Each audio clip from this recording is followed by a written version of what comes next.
मेरा नाम माधुरी गुप्ता है और मैं पॉलिटिकल साइंस की प्रोफेसर हूँ और मैं आपको सेकेंड ईयर का सेकंड पेपर पढ़ा रही हूँ और उसमें हम चीन के संविधान का अध्ययन कर रहे थे और आज हम राष्ट्रीय जनवादी कांग्रेस के बारे में अध्ययन करेंगे। हम सभी जानते हैं कि चीन में साम्यवादी शासन व्यवस्था है और उसके अंतर्गत वहाँ पर जो शासन का जो सर्वोच्च अंग है वो राष्ट्रीय जनवादी कांग्रेस है और जो संविधान का 57वां अनुच्छेद है उसके अंतर्गत जो राज्य की शक्ति का सर्वोच्च अंग है वो उसे प्रदान किया गया है। संविधान में यह भी कहा गया है कि जनवादी कांग्रेस और उसकी जो स्थायी समिति है वो राज्य की विधायी शक्ति का प्रयोग करने वाला सर्वोच्च निकाय है। जनवादी कांग्रेस की रचना एवं संगठन, जैसे कि जानते हैं हम कि विश्व के हमने ब्रिटेन का संविधान का अध्ययन किया, अमेरिका के संविधान का अध्ययन किया, स्विट्ज़रलैंड और भारत के संविधान के बारे में हम जानते हैं कि वहाँ पर जो राज्य में जो विधायिका है उसके 2 सदन रखे जाते हैं, लेकिन चीन में जो केंद्र में एक सदनात्मक विधानमंडल है और चीन की जो करीब जनसंख्या है वो करीब 1 अरब से ज़्यादा है और ऐसी स्थिति में भी वहाँ पर केवल एक सदनात्मक विधानमंडल को अपनाया गया है। और जो पुराना जो संविधान था उन संविधानों में भी एक सदनात्मक ही व्यवस्था थी और 82 के नए संविधान में भी इसी व्यवस्था को अपनाए रखा है। और अगर हम इसके सदस्य देखें कि कौन कौन इसके प्रतिनिधि होते हैं, सदस्य होते हैं, तो उनमें पहला है कि प्रांतों के निर्वाचित प्रतिनिधि, स्वशासित क्षेत्रों के प्रतिनिधि, केंद्र के सीधे अधिकार में आने वाले नगर पालिकाओं के प्रतिनिधि, सशस्त्र सेनाओं के प्रतिनिधि और मार्च 2004 के में अनुच्छेद 59 के में संशोधन कर विशेष प्रशासकीय क्षेत्रों के प्रतिनिधियों को भी इसमें स्थान दिया गया है। प्रतिनिधियों की संख्या का निर्धारण एवं उसके निर्वाचन के लिए अपनाई गई पद्धति की व्याख्या कानून के द्वारा की जाती है। अब जो जनवादी कांग्रेस के हैं उनके सदस्यों का निर्वाचन की जो व्यवस्था है उसमें यह है कि वयस्क मताधिकार के आधार पर होता है और 18 वर्ष का हर जो व्यक्ति है, 18 वर्ष की आयु प्राप्त जो व्यक्ति है उसको वयस्क माना गया है और वो वोट डालने का अधिकार रखता है। लेकिन इसके साथ निम्न शर्त भी है कि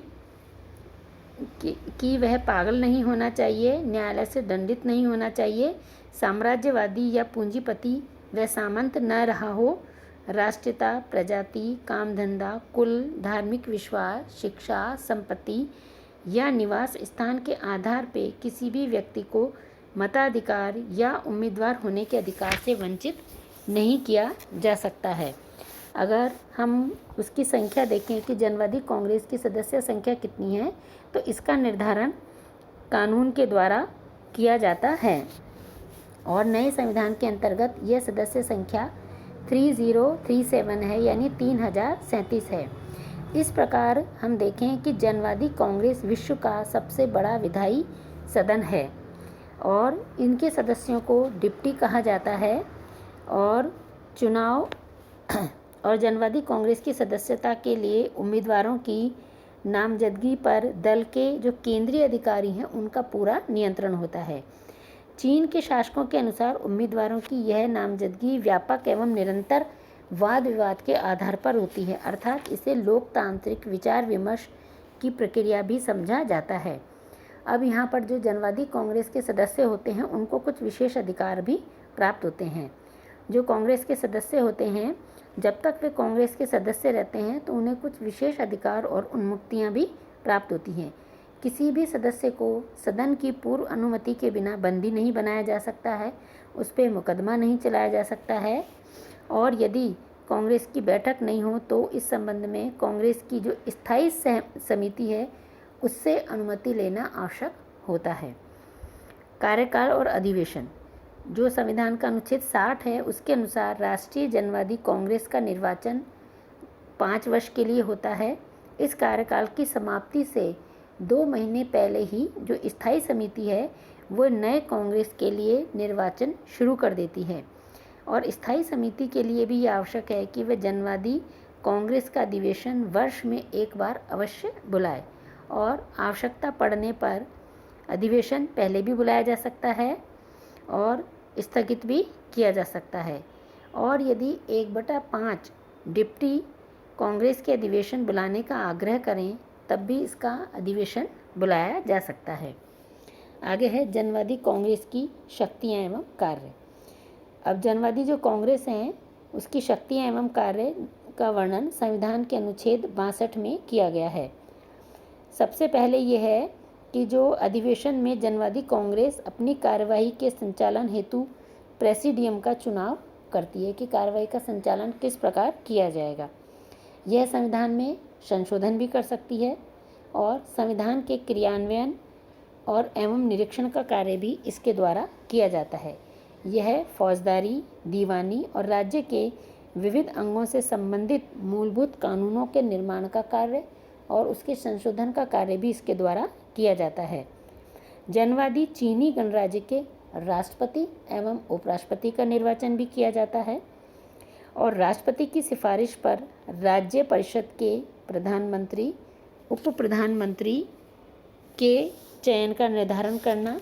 जनवादी कांग्रेस भी स्टेट काउंसिलर, मंत्रालयों के प्रभारी मंत्री, ऑडिटर जनरल, राज्य परिषद के महासचिव आदि का भी जो चुनाव है इसके द्वारा किया जाता है। वहाँ पर एक केंद्रीय सैनिक आयोग भी होता है तो उसके अध्यक्ष का निर्वाचन भी कांग्रेस के द्वारा किया जाता है और उसके जो सदस्य हैं उसका निर्वाचन भी इनके द्वारा ही किया जाता है। सर्वोच्च न्यायालय के सभापति का निर्वाचन किया जाता है। यह सर्वोच्च जनवादी प्रोक्यूरेटरों के प्रोक्यूरेटर जनरल का निर्वाचन करती है। आर्थिक एवं सामाजिक विकास की योजनाओं की जांच एवं स्वीकृति प्रदान कर यह योजनाओं के क्रियान्वयन के बारे में भी प्रतिवेदन की जांच करती है। यह राज्य के बजट की जांच व स्वीकृति प्रदान करती है और बजट के क्रियान्वयन संबंधी प्रतिवेदनों की जांच का कार्य भी करती है।